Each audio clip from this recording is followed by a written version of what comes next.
Initial share capital to be needed to the registration of a service cooperative society. നമ്മുടെ ഒരു service cooperative society start ചെയ്യണം എന്നുണ്ടെങ്കിൽ എത്ര രൂപ വേണം ഷെയർ ക്യാപിറ്റൽ? എത്ര രൂപയാണ് വേണ്ടത്? 2.5 ലക്ഷം രൂപയാണ് വേണ്ടത്. 2.5 ലക്ഷം. Every cooperative society having a net profit shall set apart of 5% of such net profit subject to a minimum and a maximum of towards of cooperative education fund. Cooperative education ഫണ്ടിലേക്ക് എത്ര രൂപയാണ് കൊടുക്കേണ്ടത്? തൊട്ട് മുൻപ് മിനിമം 2000 മാക്സിമം 75,000 ആയിരുന്നു. ഇനി നിങ്ങളത് ഓർത്ത് വെച്ചേക്കേ വേണ്ട, അത് മറന്നേക്കുക കേട്ടല്ലോ. ഇപ്പോൾ നമുക്ക് വേണ്ടത് 3000 രൂപയാണ്. മിനിമം 3000 മാക്സിമം 1 ലക്ഷം വരെയും. മിനിമം 3000 മാക്സിമം 1 ലക്ഷം.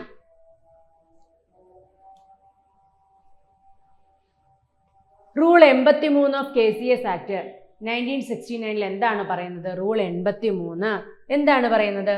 ഇതെല്ലാം അടുത്തടുത്ത റൂളുകളാണ്. ഡെലിവറി ഓഫ് പൊസഷൻ ആണോ, സെയിൽ ഓഫ് ഇമ്മൂവബിൾ പ്രോപ്പർട്ടി ആണോ? നോക്കിക്കേ, ഈ റൂൾ 83 എന്ന് പറഞ്ഞാൽ എന്താണ്? Application to set aside sale of the sale on the ground of irregularity, fraud, then delivery possession. കണ്ടോ, ഇതെല്ലാം നമ്മുടെ ഓപ്ഷനകത്തുണ്ട്. കണ്ടോ, ഇതാണ് ആൻസർ. കണ്ടോ, ഇതെല്ലാം നമ്മുടെ അടുത്തടുത്തുള്ള റൂളുകളാണ് നമുക്ക് ഓപ്ഷനകത്ത് അവർ തന്നിരിക്കുന്നത്, നമുക്ക് കൺഫ്യൂഷൻ ആവാൻ വേണ്ടി. നോക്കിക്കേ, ഡെലിവറി ഓഫ് പൊസഷൻ റൂള് 84 ആണ്. Delivery of possession. Then sale of immovable property to be proportionate to the amount due rule 85. അപ്പോൾ delivery 84, sale of immovable property to be proportionate to the amount due rule 85. Then application to set aside sale on the ground of irregularity or fraud rule 83. Okay ആണേ, ഇതാണ് ചോദിച്ചിരുന്നത്. The rank of officers to be appointed in the election of the managing committee of State Cooperative Union shall be decided in consultation with, ആരുമായി consult ചെയ്തിട്ടാണോ എന്നുള്ളതാണ്. നോക്കിക്കേ, the rank of officer to be appointed in the election of ഏത് state cooperative യൂണിയൻ്റെ ഇലക്ഷനിലെ ഓഫീസറിൻ്റെ rank, ഇലക്ഷന് പങ്കെടുക്കുന്ന ഓഫീസറിൻ്റെ rank ആരോട് consult ചെയ്തിട്ടാണ് ചെയ്യുന്നതെന്നുള്ളതാണ്. Committee of state cooperative union shall be decided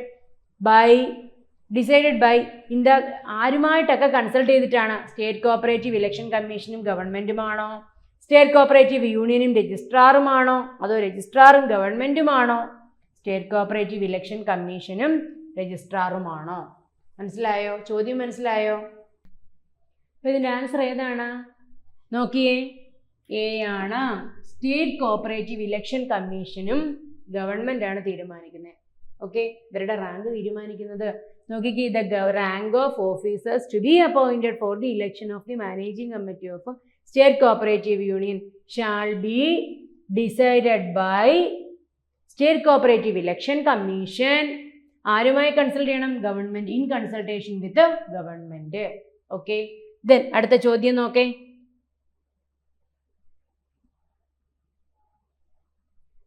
After the completion of winding up proceedings, any undischarged liability remains that the amount may be invested in the financing bank for years.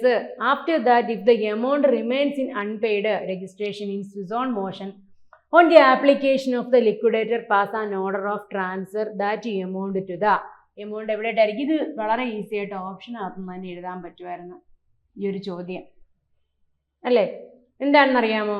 എന്താ, ഒരു വർഷം വരത്തില്ല, financing ബാങ്കിലോട്ടും വരത്തില്ല.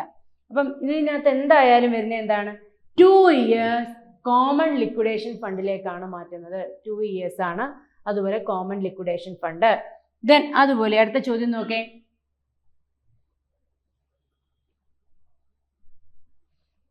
Which one of the following is not a reason? ഇതൊരു PYQ ആണ്. ഇത് കുറേ നാളിന് മുമ്പ് ചോദിച്ചൊരു ചോദ്യമായിരുന്നു. ഈ സെയിം ക്വസ്റ്റ്യൻ ഒരു ഓപ്ഷൻ പോലും മാറ്റാതെ ഓപ്ഷൻ സി ആണ് answer. Then which of the following is not a reason for the inquiry under section 65 of the KCS Act? KCS Act പ്രകാരം എൻക്വയറി നടത്താത്തത്. നോട്ട് എ റീസൺ എന്നാണ് ചോദിച്ചിരിക്കുന്നത്. ഏതാണ്? ഈ report of the vigilance officer appointed under section 68A of KCS act. ഇതാണ് ആ വരുന്ന ബാക്കി എല്ലാ സാഹചര്യത്തിലും വരാറുണ്ട്. റിപ്പോർട്ട് ഓഫ് ഡയറക്ടർ ഓഫ് DCയുടെ റിപ്പോർട്ട് പ്രകാരം, അല്ലെങ്കിൽ പിന്നെ കമ്മിറ്റിയിലെ കൂടുതൽ മെമ്പേഴ്സും പറയുന്നു. അതുപോലെ തന്നെ ആപ്ലിക്കേഷന് ഫിനാൻസിങ് ബാങ്ക്, സൊസൈറ്റിയുടെ ഫിനാൻസിങ് ബാങ്ക് ആപ്ലിക്കേഷൻ കൊടുക്കുന്നു. ഈ ഒരു അവസരങ്ങളെല്ലാം തന്നെ എന്താണ് എൻക്വയറി നടത്താനുള്ളതാണ്. എൻക്വയറി ഓർഡർ ഉണ്ട് കേട്ടോ. അടുത്ത് നോക്കിക്കേ, the election fees to be remitted by the state cooperative union for the election of committees members of a circle cooperative union. Circle cooperative യൂണിയൻ്റെ ഇലക്ഷൻ ഫീസ് എത്രയാണ്? 1500 ആണ്. നമ്മുടെ ഇവിടുത്തെ കഴിഞ്ഞ ക്ലാസ്സിൽ പറഞ്ഞിട്ടുള്ളതായിരുന്നു. നമ്മൾ ഇലക്ഷൻ ഫീയുമായി ബന്ധപ്പെട്ട ക്ലാസ്സിൽ ഇത് പറഞ്ഞു. 1500 ആണ് ഒരു സർക്കിൾ കോപ്പറേറ്റീവ് യൂണിയൻ്റെ ഇലക്ഷൻ ഫീ. 1500. ദെൻ അടുത്തത് റൂൾ 50A എന്താണ് പറയുന്നത്? റൂൾ 50A എന്ന് പറഞ്ഞാൽ ട്രെയിനിങ് പ്രോഗ്രാം ആണ്. റൂൾ 50A പറയുന്നത് എന്താണ്? ട്രെയിനിങ് പ്രോഗ്രാമിനെ കുറിച്ചാണ്. Prohibition against being interested in contract etcetera. Rule 50 ആണിത്. റൂൾ 50 നോക്കിക്കേ. No officer of a cooperative society shall have an interest directly or indirectly otherwise than such of an officer. Okay, rule 50 നമുക്ക് വിടാം. Rule 51 നോക്കാം.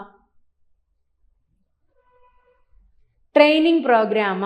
Every elected and co-opted members of the managing committee of a cooperative society shall attend the training program conducted by the administrative department. Concerned administrative ഡിപ്പാർട്ട്മെൻറ്റിൽ ഭരണസമിതിക്കാർക്ക് training കൊടുത്തിരിക്കണം.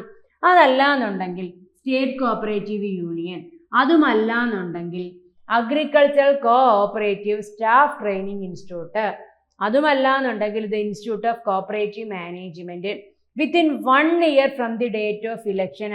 അതായത് ഭരണസമിതി തിരഞ്ഞെടുപ്പ് കഴിഞ്ഞിട്ട് ഉടൻ തന്നെ അവർക്ക് ട്രെയിനിങ് കൊടുത്തിരിക്കണം. അഥവാ കൊടുത്തില്ല എന്നുണ്ടെങ്കിൽ എത്ര നാൾ അതിന് period? Within 1 year from the date of election as a മെമ്പറായിട്ട് തിരഞ്ഞെടുത്ത് 1 വർഷത്തിനകം അവർക്ക് ട്രെയിനിങ് കൊടുത്തിരിക്കണം. Okay. Or cooperation as the member of the committee. അവിടെ ഒരു പുതിയൊരാളായിട്ട് കോഓപ്റ്റ് ചെയ്ത് തിരഞ്ഞെടുത്താലും 1 വർഷത്തിനകം ട്രെയിനിങ് കൊടുത്തിരിക്കണം. ഓക്കെ, അതാണ് റൂൾ 50A പറയുന്നത്, training programme. The chief executive of a cooperative society എപ്പോഴും CSEB രജിസ്ട്രേഷനുമായി ബന്ധപ്പെട്ട ചോദ്യങ്ങൾ, ഇലക്ഷനുമായി ബന്ധപ്പെട്ട ചോദ്യങ്ങൾ, ഓഡിറ്റുമായി ബന്ധപ്പെട്ട ചോദ്യങ്ങൾ, ഇലക്ഷനുമായി ബന്ധപ്പെട്ട ഫീസ്, പിന്നെ ഫൈന്, പിന്നെ ദിവസങ്ങളുമായി ബന്ധപ്പെട്ട കുറേ ദിവസങ്ങൾ. ഇപ്പോൾ ഓഡിറ്റിൻ്റെ എത്രയാണ്, അഫിലിയേഷൻ കിട്ടാൻ എത്ര ദിവസം, അതുപോലെ തന്നെ രജിസ്ട്രേഷൻ റിജക്റ്റ് ചെയ്യാൻ എത്ര ദിവസം, പിന്നെ ചില റൂളുകൾ, ഇതൊക്കെയാണ് സ്ഥിരമായി ചോദിക്കാറുണ്ട്. ഇപ്പോഴും അവരത് ചോദിച്ചിട്ടുണ്ട്. ഒരു ഭരണസമിതി എന്താ ചോദിച്ചിരിക്കുന്നത്? ഒരു ചീഫ് എക്സിക്യൂട്ടീവ് ഓഫീസർ, അതായത് ഒരു കോപ്പറേറ്റീവ് സൊസൈറ്റിയിലെ സെക്രട്ടറി കണക്കും കാര്യങ്ങളും ചെയ്തതിന് ശേഷം എത്ര നാളിനകം കണക്കും കാര്യങ്ങളും ചെയ്ത് എത്ര നാളിനകം കണക്കും കാര്യങ്ങളും കംപ്ലീറ്റ് ചെയ്യണം, എത്ര നാളിനകം അത് ഭരണസമിതിക്ക് കൈമാറണം എന്നുള്ളതാണ്. നമ്മൾ പഠിച്ചിട്ടില്ലേ? ഇത് കൃത്യമായി നമ്മൾ പഠിച്ചിട്ടുണ്ട്. എന്താണ്? The chief executive of a cooperative society prepare financial statement within, അതായത് എത്ര നാളിനകം? 1 മാസം within 1 month from the close of the financial year and submit to the ഭരണസമിതി മാനേജിംഗ് കമ്മിറ്റി കൊടുക്കണം. എന്നിട്ട് മാനേജിംഗ് കമ്മിറ്റി എന്ത് ചെയ്യണം? ഹാസ് ടു സബ്മിറ്റ് ദ ഓഡിറ്റേഴ്സിന് കൊടുക്കണം. എന്തിനു വേണ്ടിയിട്ടാ? ഭരണസമിതിക്ക് ആക്യുറസി പരിശോധിക്കാൻ വേണ്ടിയിട്ടാണ് കൊടുക്കുന്നത്. 15 ദിവസം എടുത്ത് ഭരണസമിതി ഇദ്ദേഹം ചീഫ് എക്സിക്യൂട്ടീവ് ഓഫീസർ പ്രിപ്പയർ ചെയ്ത കാര്യങ്ങൾ കറക്റ്റ് ആണോ എന്ന് നോക്കണം. ഓക്കെ, കറക്റ്റ് ആണോ എന്ന് നോക്കിയതിന് ശേഷം ആർക്ക് ഏൽപ്പിക്കണം? ഓഡിറ്ററിന് കൊടുക്കണം. അതിൻ്റെ auditors within -days from the receipt of the same, എത്ര ദിവസത്തിനകം കൊടുക്കണം എന്നുള്ളതാണ്. ഏതാണ്? സി ആണ് ആൻസർ. കേട്ടല്ലോ? നോക്കിക്കേ, കുറച്ച് കാര്യങ്ങൾ വളരെ വേഗത്തിൽ നമ്മൾ പറയുകയാണ്. നോക്കിക്കേ, ഓഡിറ്റുമായി ബന്ധപ്പെട്ട കാര്യങ്ങളാണ്. അറിയാമല്ലോ, KCS ആക്ടിലെ ചാപ്റ്റർ 8 പാർട്ട് എക്കകത്താണ് ഓഡിറ്റിനെ കുറിച്ച് പറയുന്നത്. 64 audit. Scope of audit, power of DCA ഒക്കെയാണ് ഇതിനകത്ത് പറഞ്ഞിരിക്കുന്നത്. പെട്ടെന്ന് നോക്കിക്കേ. കോപ്പറേറ്റീവ് ഇത് ഓഡിറ്റ് എന്ന് പറഞ്ഞാൽ നമുക്കറിയാമല്ലോ, എക്സാമിനേഷൻ ആണ്. കണക്കുകളും കാര്യങ്ങളും കൃത്യമായി പരിശോധിക്കുന്നു. എക്സാമിനേഷൻ എത്ര രൂപ കിട്ടാനുണ്ട്, വെരിഫിക്കേഷൻ, എല്ലാ കാര്യങ്ങളും ചെക്ക് ചെയ്യുന്നു. ബാലൻസ്, സെക്യൂരിറ്റീസ്, അസറ്റ്, ലയബിലിറ്റീസ് എല്ലാം കൂട്ടിക്കിഴിച്ചെടുക്കുന്നു. ദെൻ അഡീഷണൽ മാറ്റേഴ്സ്, ഓഡിറ്റുമായി ബന്ധപ്പെട്ട് എന്തെങ്കിലും പറഞ്ഞിട്ടുണ്ടെങ്കിൽ അതും ചെയ്യണം. ദെൻ അതുപോലെ അടുത്ത നോക്കിക്കേ. അപ്പം audit 1A 64 1A audit of information system for cooperative societies approved software. 1Aക്കകത്ത് അപ്രൂവ്ഡ് സോഫ്റ്റ്വെയറിനെ കുറിച്ചാണ് പറയുന്നത്. എന്നാൽ 1Bക്കകത്തോ മാനിപ്പുലേഷൻ ഓഫ് ഡിറ്റക്ഷൻ, എന്തെങ്കിലും ഉണ്ടെന്നുണ്ടെങ്കിൽ മാനിപ്പുലേഷൻ കണ്ടെത്തണം. If any manipulation of records, സോഫ്റ്റ്വെയറിൽ എന്തെങ്കിലും മാനിപ്പുലേഷൻ ഉണ്ടെങ്കിൽ കണ്ടുപിടിക്കണം 1Bക്കകത്ത്. പിന്നെ 1C എന്ന് പറഞ്ഞാൽ എന്താ? ഞാൻ കണ്ട കാര്യം പറയണം. 1C IC എന്ന് ഓർത്താൽ മതി. 1C റിപ്പോർട്ടിംഗ് മാനിപ്പുലേഷൻസിനെ റിപ്പോർട്ട് ചെയ്യണം. ദെൻ അതുപോലെ തന്നെ എന്തെങ്കിലും നമ്മൾ മാനിപ്പുലേഷൻ വന്നിട്ടുണ്ടെന്നുണ്ടെങ്കിൽ പോലീസിനോ വിജിലൻസ് ഓഫീസറിനോ റിപ്പോർട്ട് ചെയ്യണം. അപ്പോൾ 1 എന്ന് പറഞ്ഞു കഴിഞ്ഞാൽ 1A ഓഡിറ്റിൻ്റെ സോഫ്റ്റ്വെയറിൻ്റെ കാര്യം, 1B എന്ന് പറഞ്ഞു കഴിഞ്ഞാൽ മാനിപ്പുലേഷൻ കണ്ടുപിടിക്കണം. അതുപോലെ തന്നെ 1C എന്ന് പറഞ്ഞാൽ ഞാൻ കണ്ട കാര്യം, IC ഞാൻ കണ്ട കാര്യം റിപ്പോർട്ട് ചെയ്യണം. ഓക്കെ ആണേ. ദെൻ അടുത്ത നോക്കിയേ. 2 power of the director of cooperative audit. DCയുടെ പവറിനെ കുറിച്ചാണ് പറയുന്നത്. The DC is an authorised person can access all the relevant records, documents, properties and accounts belong to the society at a reasonable time. കൃത്യമായ സമയങ്ങളിൽ DCAക്ക് കണക്കുകളും കാര്യങ്ങളും സൊസൈറ്റികൾ കൊടുക്കേണ്ടതായിട്ടുണ്ട്. They can summon any person, അതായത് ഏതൊരു വ്യക്തിയും കണക്കും കാര്യങ്ങളും നോക്കാൻ കൃത്യമല്ല അല്ലെങ്കിൽ എന്തെങ്കിലും പ്രോബ്ലം ഉണ്ട് എന്നുണ്ടെങ്കിൽ ഏതൊരു വ്യക്തിയെയും വിളിക്കാനുള്ള റൈറ്റ് DCAക്കുണ്ട്. ഏതിനകത്താ പറയുന്നത്? 2 ആണ്. Then 3 obligation. Every officer, employee, member, ഏതൊരു ഓഫീസർ ആയിക്കോട്ടെ, മെമ്പർ ആയിക്കോട്ടെ, തൊട്ട് മുമ്പുള്ള പാസ്റ്റ് മെമ്പർ ആയിക്കോട്ടെ, ഈ സൊസൈറ്റിയിൽ പ്രവർത്തിച്ച പാസ്റ്റ് മെമ്പർ ആയിക്കോട്ടെ, ഷാൾ പ്രൊവൈഡ് ഇൻഫർമേഷൻ, സൊസൈറ്റിയുടെ ട്രാൻസാക്ഷൻസും അല്ലെങ്കിൽ സൊസൈറ്റിയുടെ ഇടപാടുകളും അല്ലെങ്കിൽ അവരുടെ വർക്കിങ്ങുമായി ബന്ധപ്പെട്ട് എന്തെങ്കിലും കാര്യങ്ങളുണ്ട് എന്നുണ്ടെങ്കിൽ record by the director authorise the person okay ഉണ്ടെങ്കിൽ ഇൻഫർമേഷൻ കൊടുക്കേണ്ടതായിട്ടുണ്ട്. Then 4 preparation of financial statement. 64 കണ്ടോ? ഇതാണ് നമ്മുടെ കാര്യത്തിലോട്ട് നമ്മൾ വന്നു. The preparation of financial statement. Chief executive financial സ്റ്റേറ്റ്മെൻറ്റുകൾ പ്രിപ്പയർ ചെയ്യുകയും വിത്തിൻ 1 month 1 മാസത്തിനകം ഫിനാൻഷ്യൽ ഇയറിൻ്റെ അവസാനം കണക്കുകളും കാര്യങ്ങളും എല്ലാം പ്രിപ്പയർ ചെയ്ത് 1 മാസത്തിനകം ഭരണസമിതിയെ ഏൽപ്പിക്കുകയും ഭരണസമിതി ആക്യുറസി ഇനി പ്രിപ്പയർ ചെയ്യുന്ന കാര്യമാണ് 64 പറയുന്നത്. ഇനി എന്നാൽ വിത്ത് ഓതറൈസ്ഡ് പിന്നെ എന്താണ് reported to the director of cooperative audit authorised person കൊടുക്കുന്നതിനെ കുറിച്ചാണ് പറയുന്നത്. നോക്കിക്കേ, അടുത്ത നോക്കേ. മാനേജിങ് കമ്മിറ്റിയുടെ റെസ്പോൺസിബിലിറ്റി, അതായത് നമ്മുടെ ചീഫ് എക്സിക്യൂട്ടീവ് ഓഫീസർ 64/4 കണക്കും കാര്യങ്ങളും പ്രിപ്പയർ ചെയ്യുന്നത്. 1 മാസത്തിനകം ഭരണസമിതി ഏൽപ്പിക്കും. ഓക്കെ, ഭരണസമിതിയുടെ ഉത്തരവാദിത്തം പറയുന്നത് 64(4)A 15 ദിവസത്തിനകം ആക്യുറസി പരിശോധിച്ചതിന് ശേഷം നമ്മുടെ ഓഡിറ്ററിന് കൊടുക്കണം. മനസ്സിലായോ? ദെൻ ഇനി അത് കഴിഞ്ഞിട്ട് 4B പ്രകാരം 4Aയിൽ ഭരണസമിതി ഓഡിറ്ററിന് കൊടുത്തു.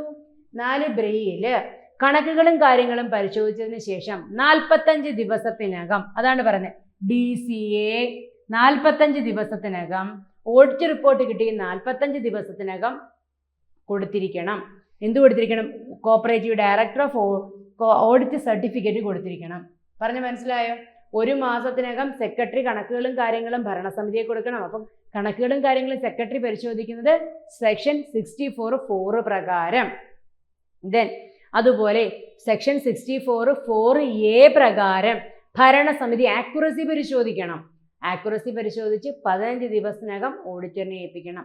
ഓക്കെ, എന്നിട്ട് ഓഡിറ്റർ കണക്കും കാര്യങ്ങളും എല്ലാം പരിശോധിച്ചിട്ട് DCAക്ക് കൊടുക്കും. ഈ DCA അത് കിട്ടിയതിന് ശേഷം, ഓഡിറ്റ് റിപ്പോർട്ട് കിട്ടിയതിന് ശേഷം 45 ദിവസത്തിനകം ഓഡിറ്റ് സർട്ടിഫിക്കറ്റ് തരേണ്ടതായിട്ടുണ്ട്. ഏത് പ്രകാരം? സെക്ഷൻ 4 ബി പ്രകാരം. ഓക്കെ, മനസ്സിലായോ?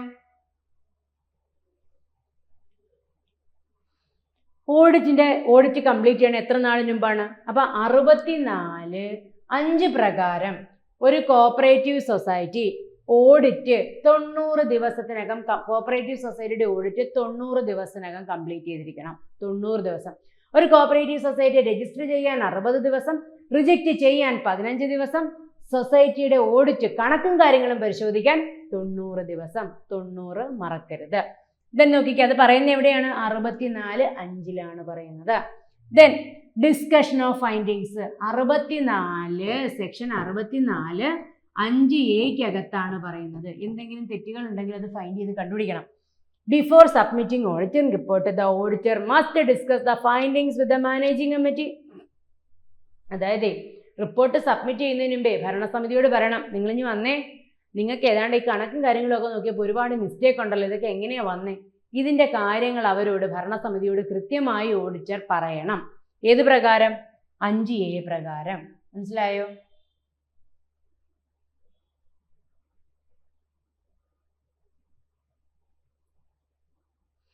പിന്നെ അതെല്ലാം പറഞ്ഞു കഴിഞ്ഞ് 64(6)ലാണ് ഓഡിറ്റ് ഫീ കൊടുക്കണം. അതായത് നമ്മുടെ കോപ്പറേറ്റീവ് സൊസൈറ്റിയുടെ കണക്കും കാര്യങ്ങളും എല്ലാം പരിശോധിച്ച് പിന്നെ ഓഡിറ്റ് കിട്ടിയതിന് ശേഷം, സർട്ടിഫിക്കറ്റ് കിട്ടിയതിന് ശേഷം 1 മാസത്തിനകം, 1 മാസം നോക്കിക്കേ പറയുന്നത് ഓഡിറ്റ് ഫീ അല്ലെങ്കിൽ ഓഡിറ്റ് ഫീയെ കുറിച്ചാണ് പറയുന്നത്. ഓഡിറ്റ് ഫീ എത്രയാണെന്നുള്ളതാണ്. Audit fee or cost of fee will be fixed by the DCA. DCA fix ചെയ്യുന്ന കോസ്റ്റിനെ കുറിച്ചാണ് എവിടെ പറയുന്നത്? 64(6) പറയുന്നത്. 64(7)ലാണ് പേയ്മെന്റിനെ കുറിച്ച് പറയുന്നത്. അപ്പോൾ 64(6) എന്ന് പറഞ്ഞാൽ കോസ്റ്റ് ഓഫ് ഓഡിറ്റിന്റെ കോസ്റ്റ് എത്രയാണെന്നുള്ളതാണ്. ആരാണ് ഫിക്സ് ചെയ്യുന്നത്? DCA ആണ് ഫിക്സ് ചെയ്യുന്നത്, ഗവൺമെന്റ് അല്ല. ഇനി അടുത്ത ചോദ്യം ചോദിക്കാൻ പോകുന്ന, അല്ലെങ്കിൽ അടുത്ത CSEBയുടെ ക്വസ്റ്റ്യൻ ആയിരിക്കും, ഈ ഓഡിറ്റ് ഫീ ഫിക്സ് ചെയ്യുന്ന ആരാണെന്ന്. ആരാ ഫിക്സ് ചെയ്യുന്നത്? രജിസ്ട്രാർ ആണോ? ഗവൺമെന്റ് ആണോ? DCA ആണോ? ആരാ? DCA. Fixed by the DCA ആണ്. Audit in accordance with the prescribed rule പ്രകാരം DCA ആണ് എന്ത് ഫിക്സ് ചെയ്യുന്നത്? ഓഡിറ്റ് ഫീ ഫിക്സ് ചെയ്യുന്നത്. Then payment of audit fee എന്നാണോ? The fee must be paid the society within 30 days. 30 ദിവസത്തിനകം, 1 മാസമല്ല 30 ദിവസത്തിനകം payment കൊടുത്തിരിക്കണം. അഥവാ അവർ കൊടുത്തില്ല എന്നുണ്ടെങ്കിൽ സെക്ഷൻ 89 പ്രകാരം അവർ റിക്കവർ ചെയ്ത്, ഫിനാൻസിങ് ബാങ്കിൽ നിന്നായാലും റിക്കവർ ചെയ്ത് എടുക്കും. മനസ്സിലായോ? ദെൻ എങ്ങനെയാണ് പ്രൊസീജിയർ ഫോർ പേയ്മെന്റ്? പ്രൊസീജിയർ എന്ന് വെച്ച് കഴിഞ്ഞാൽ അവർ സെക്ഷൻ പ്രൊസീജിയർ പറയുന്നത് എവിടെയാണ്? 64(8)ലാണ് ട്രഷറി ചെല്ലാനായിട്ടാണ് ഓഡിറ്റ് ഫീ അടയ്ക്കേണ്ടത്. 64(8)ലാണ് പറയുന്നത്.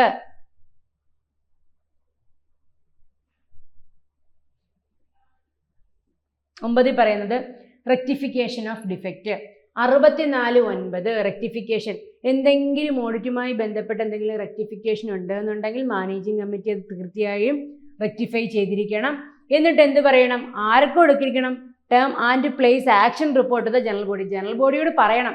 അതായത് ജനറൽ ബോഡി കോപ്പറേറ്റീവ് സൊസൈറ്റിയുടെ മൊത്തത്തിലുള്ളവരാണല്ലോ ജനറൽ ബോഡി. അവർ കാര്യങ്ങൾ നോക്കാൻ വേണ്ടിയിട്ടാണ് ഭരണസമിതി ഏൽപ്പിച്ചിരിക്കുന്നത്. തെറ്റുകുറ്റങ്ങൾ ഉണ്ടെങ്കിൽ ഭരണസമിതി അതെല്ലാം ക്ലിയർ ചെയ്ത് ജനറൽ ബോഡിയോട് പറയേണ്ടതായിട്ടുണ്ട്. The committee must report the actions to the DCA and the registrar. ഇതെല്ലാം കിട്ടിയതിന് ശേഷം DCയോടും രജിസ്ട്രാറിനോടും 15 ദിവസത്തിനകം പറയേണ്ടതായിട്ടുണ്ട്. എങ്ങനെ? ഈ ജനറൽ ബോഡിയിൽ അവതരിപ്പിച്ച കാര്യങ്ങൾ. ദെൻ അതുപോലെ തന്നെ ടാമ്പറിങ് വിത്ത് റെക്കോർഡ്സ്. എന്തെങ്കിലും കള്ളത്തരം കാണിച്ചാൽ, if any tampering records suspected the must be reported to the police അല്ലെങ്കിൽ വിജിലൻസ് ഓഫീസറിനെയോ പോലീസ് ഓഫീസറിനെ അറിയിക്കുന്നതായിരിക്കും. Okay.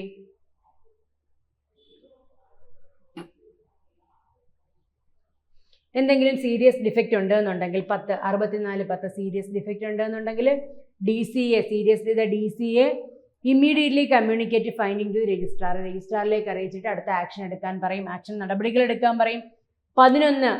64(11) the DCA issue an order of the society to rectify defect within a specified time and inform രജിസ്ട്രാറിനെ കൃത്യമായി അറിയിക്കണം. കാരണങ്ങളെല്ലാം കൃത്യമായിട്ട് അറിയിക്കണം. ഇതിൻ്റെ സബ്സെക്ഷനുകൾ കൃത്യമായി പഠിക്കണം. ഇതിനകത്തു നിന്നാണ് എപ്പോഴും ഓഡിറ്റുമായി ബന്ധപ്പെട്ട ചോദ്യങ്ങൾ വരുന്നത്. ഡ്യൂട്ടീസ് ഓഫ് മാനേജിങ് കമ്മിറ്റി നമ്മൾ പറഞ്ഞാണ്. മാനേജിങ് കമ്മിറ്റിയുടെ ഡ്യൂട്ടി എന്താണ് നോക്കിക്കേ. The managing committee must request and audit, എല്ലാ വർഷവും ഓഡിറ്റ് ചെയ്യണമെന്ന് റിക്വസ്റ്റ് ചെയ്യേണ്ടത് ആരാ? ഭരണസമിതിയാണ്. അതുപോലെ തന്നെ ensure all books and accounts, കൃത്യസമയത്ത് അവരെല്ലാം ബുക്ക് ആൻഡ് അക്കൗണ്ടുകൾ ചെയ്ത് കൊടുക്കേണ്ടതായിട്ടുള്ള ഉത്തരവാദിത്തമുണ്ട്. പ്രസൻറ്റ് ഓഡിറ്റ് സർട്ടിഫിക്കറ്റ്, നമ്മുടെ ജനറൽ ബോഡിയിൽ ഓഡിറ്റ് സർട്ടിഫിക്കറ്റ് പ്രസൻറ്റ് ചെയ്യേണ്ടതായിട്ടുണ്ട്. And general body and explain ഡിഫക്റ്റുകൾ ഉണ്ടെങ്കിൽ പറയണം. അവർ റെക്ടിഫിക്കേഷൻ എന്തെല്ലാം ചെയ്തു എന്ന് പറയണം. അതായത് ഓഡിറ്റ് റിപ്പോർട്ടിൽ വന്ന എന്തെല്ലാം ഡിഫക്റ്റുകളുണ്ട് അത് ഓരോ തവണയും പറഞ്ഞുകൊണ്ടേയിരിക്കണം. തീരുന്നത് വരെ എപ്പോഴും ഇത് പറഞ്ഞുകൊണ്ടിരിക്കണം ഓരോ ജനറൽ ബോഡി മീറ്റിങ്ങിൽ. മനസ്സിലായോ? ഇതെല്ലാം റെക്ടിഫിക്കേഷൻ എല്ലാം തന്നെ DCAക്ക് കൊടുക്കുകയും വേണം. Operative and the registrar within 2 months, 2 മാസത്തിനകം കൊടുക്കുകയും വേണം. അതുപോലെ തന്നെ annual performance for audit dairy. എന്താണ് annual performance? Regional milk producers union and their apex societies must conduct experienced personnel from the dairy industry approved by functional registrar of dairy cooperatives. നമ്മുടെ dairy കോപ്പറേറ്റീവ്സിൻ്റെ കാര്യമാണ് പറയുന്നത്. Annual performance of audit report of dairy cooperatives. Annual performance of ഇവരുടെ ഈ regional milk producers യൂണിയനും അവരുടെ apex സൊസൈറ്റിയും തീർച്ചയായിട്ടും experienced ആയിട്ടുള്ള ജോലിക്കാരെ പേഴ്സണൽ ഫ്രം ഡയറിയിലും ഡയറി ഇൻഡസ്ട്രീസ് ആരുടെ ഫങ്ഷണൽ രജിസ്ട്രാർ അപ്രൂവ് ചെയ്ത ഡയറി ഇൻഡസ്ട്രീസിലെ ആൾക്കാരെ കൊണ്ട് കൃത്യമായി ചെയ്യിക്കണം. ഓക്കെ. അടുത്ത ചോദ്യം നോക്കിക്കേ. നമുക്കിനി പെട്ടെന്ന് പെട്ടെന്ന് ചോദ്യങ്ങൾ നോക്കിക്കേ. Dash of the KCS act deals with the obligation conditions to be continue to be an active member of an Anand Pattern Milk Cooperative Society. ഏതിനകത്താ പറയുന്നത്? സെക്ഷൻ 16B ആക്റ്റീവ് മെമ്പറെ കുറിച്ച് പറയുന്നത്. ഓക്കെ, ആക്റ്റീവ് മെമ്പറെ കുറിച്ച് പറയുന്നത്. Which section deals with cooperative revival fund scheme? വളരെ important. ഇപ്പോൾ അമെൻമെൻറ്റിൽ വന്നിട്ടുള്ളതാണ് revival fund scheme. 57E revival fund സ്കീമിനെ കുറിച്ച് പറയുന്നത്. Okay. The maximum and minimum limit of establishment expense to be included and pay allowances to the employees of a cooperative society. അതായത് establishment എക്സ്പെൻസുകളെ കുറിച്ച് ആരാണ് ഫിക്സ് ചെയ്യുന്നത്? ഒന്നുമില്ല, ഗവൺമെന്റ് ആണ് fix ചെയ്യുന്നത്. ഗവൺമെന്റ് ആണ് കേട്ടോ. നമ്മൾ ഇത്രയും നേരം ഡിസ്കസ് ചെയ്തത് കോപ്പറേഷനുമായി ബന്ധപ്പെട്ട കാര്യങ്ങളാണ്. കോപ്പറേഷനും കോപ്പറേറ്റീവ് ലോയുടെ ഭാഗത്തുള്ള ചോദ്യങ്ങളാണ് ഡിസ്കസ് ചെയ്തത്. 30 ചോദ്യങ്ങളാണ് വന്നിരുന്നത്. ഇതിൽ കൂടുതൽ ചോദ്യങ്ങളും ശ്രദ്ധിച്ചാൽ മനസ്സിലാവും കോപ്പറേറ്റീവ് ലോയിൽ നിന്നാണ് വന്നത്, അല്ലേ? ശരിയല്ലേ? എങ്കിലും കോപ്പറേഷനും കോപ്പറേറ്റീവ് ലോ എന്നുള്ള ഭാഗത്ത് ഒരുപാട് ക്വസ്റ്റ്യൻസ് വന്നു. എങ്കിലും ലോയുമായി ബന്ധപ്പെട്ട കുറേയധികം ചോദ്യങ്ങൾ വന്നു. പക്ഷെ കമ്പാരിറ്റീവ്ലി എക്സാമിനെ നമ്മളൊന്ന് വാല്യുവേറ്റ് ചെയ്താൽ വളരെ സിമ്പിളായിട്ടുള്ളൊരു എക്സാം ആയിരുന്നു. കോപ്പറേറ്റീവ് ലോയുടെ ഭാഗത്തുള്ള ഒരു 30 ചോദ്യത്തിൽ ഒരു 28-27 മാർക്ക് വരെ നമുക്ക് സ്കോർ ചെയ്യാൻ പറ്റുമായിരുന്നു, അല്ലേ? പക്ഷെ നിങ്ങൾ എപ്പോഴും മനസ്സിലാക്കുക, ഈ സബ്ജക്റ്റ് പോലെ തന്നെ ഇമ്പോർട്ടൻ്റ് ആണ് ഈ 30 മാർക്കിൻ്റെ കണക്കും ഇംഗ്ലീഷും GK. അതും കൂടി വളരെ ശ്രദ്ധിച്ച് പഠിക്കാം. നോക്കാം നമുക്ക്. ബാങ്കിങ്ങിലെ നോക്കിക്കേ, ഇനി അടുത്ത when a holder of an order check signs on the back of it without the name of a person to whom the amount is to be paid is called. ഒന്നുമില്ല, എന്താണ്? Holder of cheque signs on the back of it, ബാക്കിൽ sign ചെയ്തു. ഏത് type endorsement എന്നാണ് പറയുന്നത്? Blank endorsement എന്നാണ് പറയുന്നത്. When the holder of an order cheque sign to the back of it, ബാക്കിൽ സൈൻ ചെയ്ത് എന്താണ്? ബ്ലാങ്ക് എൻഡോഴ്സ്മെന്റ് എന്നാണ് പറയുന്നത്.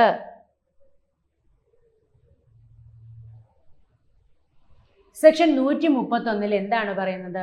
Negotiable instruments act extend to the protection to the collecting ബാങ്കിന്റെ പ്രൊട്ടക്ഷനെ കുറിച്ചാണ് പറയുന്നത്. എപ്പോഴും പറയും ടൈപ്പ് ഓഫ് എൻഡോഴ്സ്മെന്റ് നിങ്ങൾ കൃത്യമായി പഠിച്ചു വെച്ചിരിക്കണം. നമ്മുടെ ക്ലാസ്സുകൾ തന്നെ നമ്മുടെ യൂട്യൂബിൽ തന്നെ ക്ലാസ് ഇട്ടിട്ടുണ്ട്. Okay.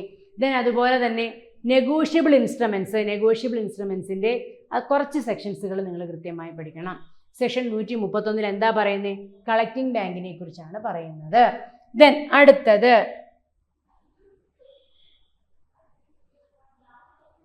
Non liability of a banker receiving payment of cheque. Section 131 of negotiable instrument. A banker who has a good in faith and without any negligence received payment of a customer of a cheque crossed generally specially to himself shall not, in the case of title of the check, proves defective, inacquire any liability to true owner of the check a reason only having received such payment.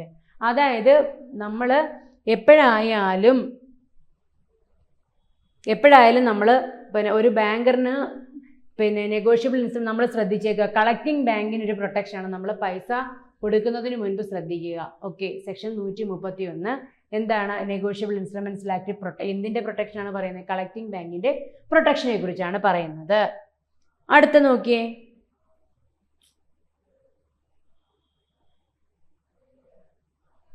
in agriculture sector, short term duration of a crop loan will become non-performing asset. if the installment and interest is overdue for എത്ര നാളത്തേക്കാണ്? 2 crop seasonal. അത് overdue ആയി കഴിഞ്ഞാൽ എന്തായി മാറും? Non performing അസറ്റായി മാറും. നിങ്ങൾ എപ്പോഴും ശ്രദ്ധിക്കുക, നോൺ പെർഫോമിംഗ് അസറ്റ് NPA കുറിച്ച് കൃത്യമായി പഠിക്കണം. അതിൽ നിന്ന് എപ്പോഴും ചോദ്യങ്ങൾ ചോദിച്ചു കാണാറുണ്ട്. ദെൻ അടുത്തത്,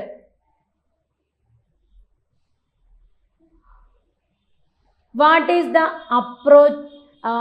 the approach adopted by the integrated ombudsman scheme 2021? എന്താണ്?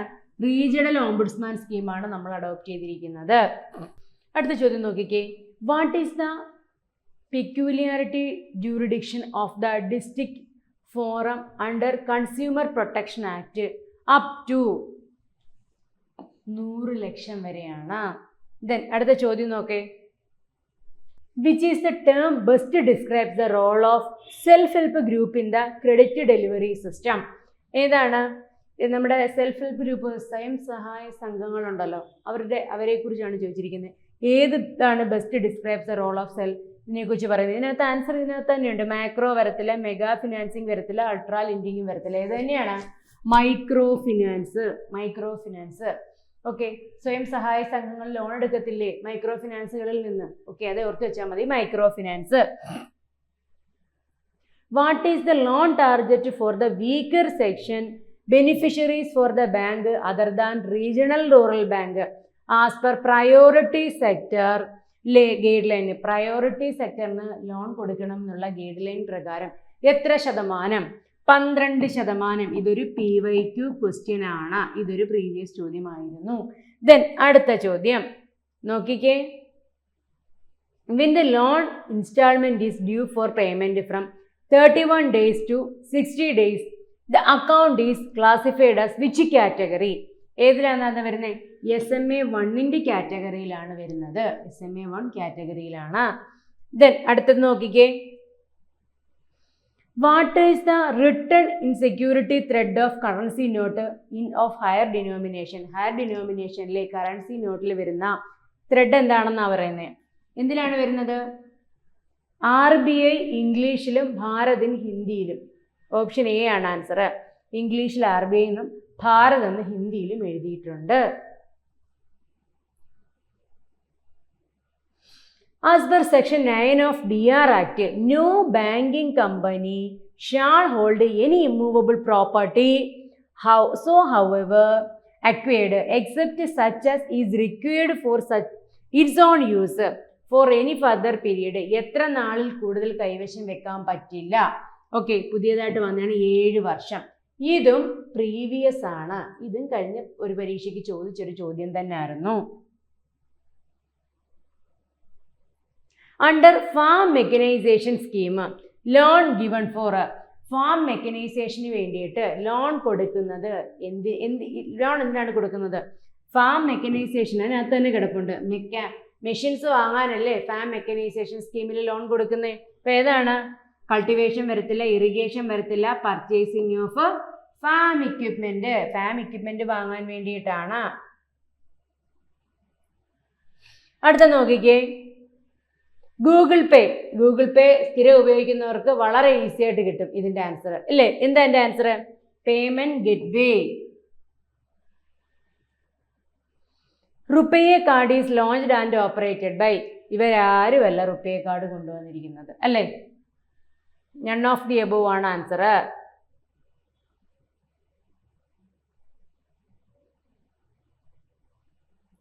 A dash consists of blank square arranged in a square grid on a white background which can be read by imaging devices such as camera. നമുക്ക് എല്ലാവർക്കും അറിയാം, നമ്മളെല്ലാവരും സ്ഥിരം സാധനം വാങ്ങിക്കാൻ പോകുമ്പോൾ കാണുന്നതാണ് സ്ക്വയർ. എന്താണ് അടയ്ക്കുന്നത്? QR code. QR കോഡിനകത്തല്ലേ നമ്മൾ പേയ്മെൻറ്റ് അടയ്ക്കുന്നത്. അതുകൊണ്ട് എല്ലാവർക്കും ഇതിൻ്റെ ആൻസറും കിട്ടിക്കാണും. അപ്പം നിങ്ങൾ ഈ പറയുന്ന പുതിയതായിട്ട് നമ്മുടെ ബാങ്കിങ് സെക്ടറിൽ വന്ന ലേറ്റസ്റ്റ് ഇപ്പം ഗൂഗിൾ പേയുടെയും അതിൻ്റെ ഇതെല്ലാം കൃത്യമായി പഠിക്കണം കേട്ടോ. എന്ത് വരുമെന്നൊന്നും ചോദിക്കാൻ പറ്റത്തില്ല. ബേസിക് ആയിട്ടുള്ള ബാങ്കിങ് കാര്യങ്ങൾ നിങ്ങൾ പഠിച്ചു വെച്ചേക്കണം. അടുത്ത ചോദ്യം നോക്കിക്കേ. എ മാൻഡേറ്റ് ഈസ്, മാൻഡേറ്റ് എന്ന് പറഞ്ഞാൽ എന്താണ്? An authority of the principal to his agent for operating the account. An authority of principal to his agent, ഏജന്റിന് അക്കൗണ്ട് പ്രവർത്തിപ്പിക്കാൻ പറ്റും. അതിനാണ് നമ്മൾ പറയുന്നത് മാൻഡേറ്റ് എന്ന്. An authority of a principal to his agent for operating the account, അതിന് പറയുന്ന പേരാണ് മാൻഡേറ്റ്. ദെൻ അടുത്ത നോക്കിക്കേ. Garnishee order. ഗാർണിഷി ഓർഡർ എന്ന് പറയുമ്പോഴേ അറിയാം, സിവിൽ കോർട്ട് ഇഷ്യൂ ചെയ്യുന്ന ഓർഡർ എന്ന് പറയുന്ന പേരാണ് ഗാർണിഷി ഓർഡർ. ദെൻ അടുത്ത ചോദ്യം നോക്കിക്കേ. The charge on movable asset without possession to be created is a charge is known as hypothecation. അറിയത്തില്ലേ hypothecation? The charge on movable asset without possession to be created as a charge is known as hypothecation. ഇതും previous ചോദിച്ച ചോദ്യമാണ് കേട്ടോ. Then അടുത്തത് banker customer relationship in the case of remittance. റെമിറ്റൻസിന്റെ case വരുന്ന സമയത്ത് എന്തായി മാറും? ബാങ്കർ കസ്റ്റമർ റിലേഷൻഷിപ്പ് എന്തായി മാറും? നമ്മളെ റെമിറ്റൻസിന്റെ കേസ് വരുമ്പോൾ എന്തായി മാറും? ബാങ്കർ കസ്റ്റമർ റിലേഷൻഷിപ്പ് എങ്ങനെയാണ് വരുന്നത്? Debtor creditor relationship. Banker debtor, banker ഡെപ്റ്ററും കസ്റ്റമർ ക്രെഡിറ്ററും അങ്ങനെ ഓർത്ത് വെച്ചേക്കണം. Debit the receiver, credit the giver. അല്ലെങ്കിൽ നിങ്ങൾ ട്രാൻസാക്ഷൻ നടക്കുമ്പോൾ ഓർത്ത് വെച്ചേക്കുക, ബാങ്കിന് കിട്ടാനുണ്ട് എന്നുണ്ടെങ്കിൽ അല്ലെങ്കിൽ ബാങ്കിന് കൊടുത്തോ എന്നുള്ളത്. അപ്പോൾ എന്താ ചെയ്യുന്നത്? റിലേഷൻഷിപ്പിൻ്റെ കേസ് ഓഫ് റെമിറ്റൻസ്, റെമിറ്റൻസിൻ്റെ സമയത്ത് എന്താ വരുന്നത്? ബാങ്ക് ഡെപ്റ്ററും കസ്റ്റമർ ക്രെഡിറ്ററുമായി മാറും. ദെൻ അടുത്തത് as per which act bank are required to maintain minimum statutory liquidity ratio. ഏത് പ്രകാരമാണ്? സെക്ഷൻ 24 ബാങ്കിങ് റെഗുലേഷൻ ആക്ട് പ്രകാരമാണ് എന്ത് ചെയ്യുന്നത്? സ്റ്റാറ്റ്യൂട്ടറി SLR മെയിൻറ്റെയിൻ ചെയ്യുന്നത്. ഏത് പ്രകാരം? Section 24 of banking regulation act പ്രകാരം. അടുത്ത് നോക്കിക്കേ. To know your customer KYC guidelines. KYC guidelines കൊണ്ടുവന്നിരിക്കുന്നത് എന്തിനു വേണ്ടിയിട്ടാണ്? മണി ലോണ്ടറിങ്ങിനെ കണ്ടുപിടിക്കാൻ വേണ്ടിയിട്ടാണ്. നോക്കിക്കേ. Guidelines to been introduced in the bank with a view to എന്തിനു വേണ്ടിയിട്ടാണ്? കട്ടൈലിംഗ് മണി ലോണ്ടറിങ്, പൈസയ്ക്കകത്തുള്ള തിരിമറികളും കള്ളത്തരങ്ങളും കണ്ടുപിടിക്കാൻ വേണ്ടിയിട്ടാണ്. അടുത്ത നോക്ക്. അടുത്ത നമ്മുടെ അക്കൗണ്ടിങ്ങുമായി ബന്ധപ്പെട്ട ചോദ്യങ്ങളാണ്. Current asset minus current liability. Asset minus liability is equal to capital. Current asset minus current liability എന്ന് പറഞ്ഞാൽ വർക്കിംഗ് ക്യാപിറ്റൽ ആണ്. ഇതാണ് നമ്മുടെ അക്കൗണ്ടിങ് ഇക്വേഷൻ ആണ്. Okay. Opening stock plus net purchases minus closing stock എന്ന് പറയുന്നതാണ് ഏത്? Opening stock. അതിനൊപ്പം പർച്ചേസ് കൂട്ടുന്നു. ഓപ്പണിംഗ് സ്റ്റോക്കിൻ്റെ കൂടെ അടുത്ത മാസം കഴിഞ്ഞ മാസം നീക്കിയിരുന്ന ക്ലോസിംഗ് സ്റ്റോക്കിനെ നമ്മൾ പിറ്റേ മാസം ഓപ്പണിംഗ് സ്റ്റോക്കായിട്ട് എഴുതുന്നു. അതിൽ നമ്മൾ പർച്ചേസ് ആഡ് ചെയ്യുന്നു. അതിൽ നിന്നും ക്ലോസിംഗ് സ്റ്റോക്ക് വിറ്റതിന് ശേഷമുള്ള ഇരിക്കുന്ന തുക കുറയ്ക്കുന്നു. ക്ലോസിംഗ് സ്റ്റോക്ക് കുറയ്ക്കുമ്പോൾ നമുക്ക് കോസ്റ്റ് ഓഫ് ഗുഡ്സ് സോൾഡ് കിട്ടും. കോസ്റ്റ് ഓഫ് ഗുഡ്സ് സോൾഡ് ആണ് കിട്ടുന്നത്. ഓക്കെ. അടുത്തത് which is the document that provide information about the financial position of a firm. നമ്മൾ ഒന്നും ചിന്തിക്കാനില്ല. ഒരു ബിസിനസിൻ്റെ ഫിനാൻഷ്യൽ പൊസിഷൻ കൃത്യമായി അറിയണമെന്നുണ്ടെങ്കിൽ ബാലൻസ് ഷീറ്റ് നോക്കിയാൽ മതി. എന്താണ് ഫിനാൻഷ്യൽ പൊസിഷന് വേണ്ടി നമ്മൾ നോക്കുന്നത്? ബാലൻസ് ഷീറ്റ് ആണ്. ദെൻ അടുത്ത നോക്കിക്കേ. the name of the entry where same transaction is posted both debit side and both the side of the cash book. Cash ബുക്കിലെ രണ്ട് സൈഡിലും വന്നാൽ നമ്മൾ എന്തെന്ന് പറയും? കോൺട്രാ എൻട്രി എന്നാണ് പറയുന്നത്. ബോത്ത് സൈഡിൽ വന്നാൽ അത് കോൺട്രാ എൻട്രി ആണ്. Which ratio indicate the long term financial position of a firm? Long term financial പൊസിഷനെ നമ്മൾ അറിയുന്നത് എങ്ങനെയാണ്? സോൾവൻസി റേഷ്യോയ്ക്ക് അനുസരിച്ചാണ്. എന്താണ് സോൾവൻസി റേഷ്യോ? അടുത്ത ചോദ്യം, the concept of accounting is concerned with the recognition of revenue and expenses. റവന്യൂവിനെയും എക്സ്പെൻസുകളെയും കൃത്യമായി കണ്ടെത്തുക എന്ന കൺസെപ്റ്റ് ഏതിൽ നിന്നാണ് വന്നത്? നമുക്കറിയാം ബിസിനസ് എൻറ്റിറ്റി കൺസെപ്റ്റ് എന്ന് പറഞ്ഞാൽ എന്താ? ബിസിനസ്സും ബിസിനസ്സുകാരനും രണ്ടും രണ്ടാണ് എന്നുള്ള കൺസെപ്റ്റാണ് ബിസിനസ് എൻറ്റിറ്റി കൺസെപ്റ്റ്. കോസ്റ്റ് എന്ന് പറഞ്ഞാൽ എന്താണ്? കൃത്യമായ കോസ്റ്റിൻ്റെ അക്വയറിംഗ് കോസ്റ്റ്, എത്ര രൂപയാണോ ഒരു ബിസിനസ്സിലേക്ക് ഒരു സാധനം വാങ്ങാനായിട്ട് ചിലവായത് ആ കോസ്റ്റ് കൃത്യമായി നമ്മൾ എൻ്റർ ചെയ്തിരിക്കണം. അതാണ് കോസ്റ്റ് കൺസെപ്റ്റ്. ദെൻ അടുത്ത എന്താണ്? അടുത്ത പറഞ്ഞിരിക്കുന്നത് എന്താണ്? Accrual concept. അക്രൂവൽ കൺസെപ്റ്റ് എന്ന് പറഞ്ഞാൽ എന്താ? അതായത് നമുക്ക് എന്തെല്ലാം വരുമാനങ്ങൾ ഉണ്ടായോ, കഴിഞ്ഞ മാസത്തെ ആയിക്കോട്ടെ ഈ മാസത്തെ ആയിക്കോട്ടെ, വരുമാനങ്ങളുണ്ടോ, കൊടുക്കാനുള്ളത് ലൈബിലിറ്റി ആയിട്ടും കൊടുക്കാനുള്ളതുമെല്ലാം കൃത്യമായി നമ്മൾ എൻ്റർ ചെയ്തിരിക്കണം. അതായത് കഴിഞ്ഞ മാസത്തെ ഈ മാസം കൊടുക്കാനുണ്ട്, കൊടുത്തിട്ടില്ലെങ്കിൽ അത് കൃത്യമായിട്ട് എഴുതണം. അതിന് പറയുന്ന പേരാണ് അക്രൂവൽ കൺസെപ്റ്റ്. അക്രൂവലാണ്. ഗോയിങ് കൺസേൺ എന്ന് പറഞ്ഞാൽ എന്താണ്? ബിസിനസ് യുണീക്ക് ടൈമാണ്, അൺലിമിറ്റഡ് ടൈമിലേക്കാണ് നമ്മൾ ഒരു ബിസിനസ് സ്റ്റാർട്ട് ചെയ്യുന്നത്. ഗോയിങ് കൺസേൺ ആണ്, ഗോ ചെയ്തുകൊണ്ടേയിരിക്കുന്നു. ദെൻ അടുത്ത ചോദ്യം,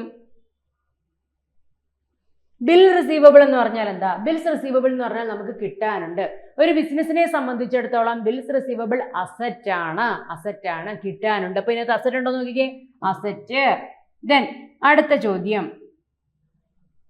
journal book is otherwise known as.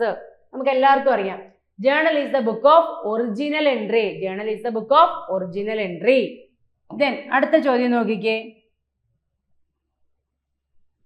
Which among the following is not a current asset? താഴെ പറയുന്നതിൽ കറണ്ട് അസറ്റ് അല്ലാത്തത് ഏത്? What is current asset? Current asset എന്ന് പറഞ്ഞാൽ ഷോർട്ട് പീരീഡ് ഓഫ് ടൈമിനുള്ളിൽ ക്യാഷ് ആയിട്ട് കൺവേർട്ട് ചെയ്യാൻ പറ്റുന്ന അസറ്റുകളെ നമ്മൾ പറയുന്ന പേരാണ് കറണ്ട് അസറ്റ്. ദെൻ നോക്കിക്കേ, stock in trade current asset ആണ് കറണ്ട് അസറ്റ് ആണ്. ബാങ്ക് അക്കൗണ്ട് ബിൽ, താഴെ പറയുന്നതിനകത്ത് വിച്ച് വൺ ഓഫ് ദി, ഈ പറയുന്നതിനകത്ത് ഏതാണ് കറണ്ട് അസറ്റ് അല്ലാത്തതെന്നാണ് ചോദ്യം. ഈ സ്റ്റോക്ക് ഇൻ ട്രേഡ് എന്ന് പറഞ്ഞാൽ എന്താണ്? കറണ്ട് അസറ്റ് ആണ്. അപ്പോൾ അത് കറണ്ട് അസറ്റിന്റെ കാറ്റഗറിയിലല്ല പെടുന്നത്. സോ അതുകൊണ്ടാണ് ഞാൻ തെറ്റിട്ടത്. ബാങ്ക് അക്കൗണ്ട് കറണ്ട് അസറ്റ് ആണ്. ബിൽസ് റിസീവബിൾ, പൈസ കിട്ടാനുണ്ട്, കറണ്ട് അസറ്റ് ആണ്. ഇതിനകത്ത് ഏതാണ് വരുന്നത്? ഗുഡ്വില്, ഫിക്റ്റീഷ്യസ് അസറ്റ് ആണ്, കറണ്ട് അസറ്റ് അല്ല. സോ ഗുഡ്വിൽ ആണ് answer. Salary due for the period but not paid. Salary കൊടുക്കാനുണ്ട്, കൊടുത്തിട്ടില്ല. അങ്ങനെയുള്ളത് എന്താണ്? കൊടുക്കാനുള്ളത് കൊടുത്തിട്ടില്ലെങ്കിൽ അത് ലൈബിലിറ്റിയും, നമ്മൾ അഡ്വാൻസ് ആയിട്ട് കൊടുത്താൽ അത് നമുക്ക് അസറ്റുമാണ്. സോ ഇത് ഏത് കാറ്റഗറി വരും? ലൈബിലിറ്റി ആണ്.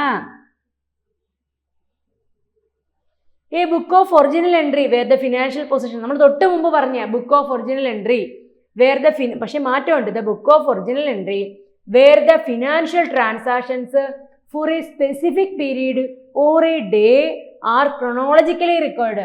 ക്രോണോളജിക്കൽ ഓർഡറിൽ റെക്കോർഡ് ചെയ്തിരിക്കുന്നത് എവിടെയാണ്? ഡേ ബുക്കിലാണ്. മനസ്സിലായോ? ഡേ ബുക്കിലാണ് കേട്ടോ.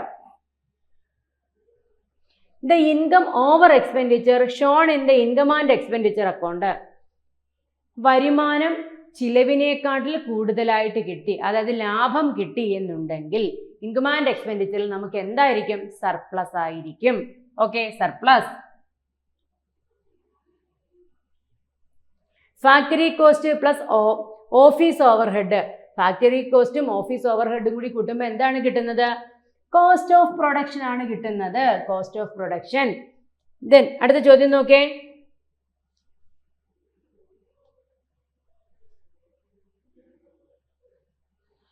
Standard quantity minus accrual quantity into standard price എന്ന് പറഞ്ഞാൽ മെറ്റീരിയൽ യൂസേജ് വേരിയൻസ്, അതായത് കോസ്റ്റിങ്ങുമായി ബന്ധപ്പെട്ട ചോദ്യമാണിത്. എന്താണ്? സ്റ്റാൻഡേർഡ് ക്വാണ്ടിറ്റിയിൽ നിന്നും ആക്ച്വൽ ക്വാണ്ടിറ്റി കുറച്ചാൽ കിട്ടുന്ന എമൗണ്ടിനോട് കൂടി സ്റ്റാൻഡേർഡ് പ്രൈസ് കൂട്ടിയാൽ എത്ര മെറ്റീരിയൽ യൂസേജ് വേരിയൻസ് നമുക്ക് കിട്ടും. മെറ്റീരിയൽ യൂസേജ് വേരിയൻസിന്റെ ഇക്വേഷൻ ആണ് എന്ത്? Standard quantity minus actual quantity into standard price. Okay. Carriage inward എന്ന് പറഞ്ഞാൽ എന്താണ്? ക്യാരിയേജ് ഇൻവേർഡ് എന്ന് പറഞ്ഞാൽ ഒരു ഡയറക്റ്റ് എക്സ്പെൻസ് ആണ്. Trading profit and loss account എഴുതുമ്പോൾ ട്രേഡിംഗ് അക്കൗണ്ടിൽ എൻട്രി ചെയ്യുന്ന ഒരു ഐറ്റമാണ് ക്യാരിയേജ് ഇൻവേർഡ്സ്, ഡയറക്റ്റ് എക്സ്പെൻസ് ആണ്. ഇതിനകത്ത് എന്തൊക്കെയുണ്ടെന്ന് നോക്കിക്കാം. Prepaid expense, outstanding expense, indirect expense, direct expense. Carriage inward എന്ന് പറഞ്ഞാൽ ഡയറക്റ്റ് എക്സ്പെൻസ്. ക്യാരിയേജ് ഔട്ട്വേർഡ് ആണെങ്കിലോ ക്യാരിയേജ് ഔട്ട്വേർഡ് ഇൻഡയറക്റ്റ് എക്സ്പെൻസ് ആണ്.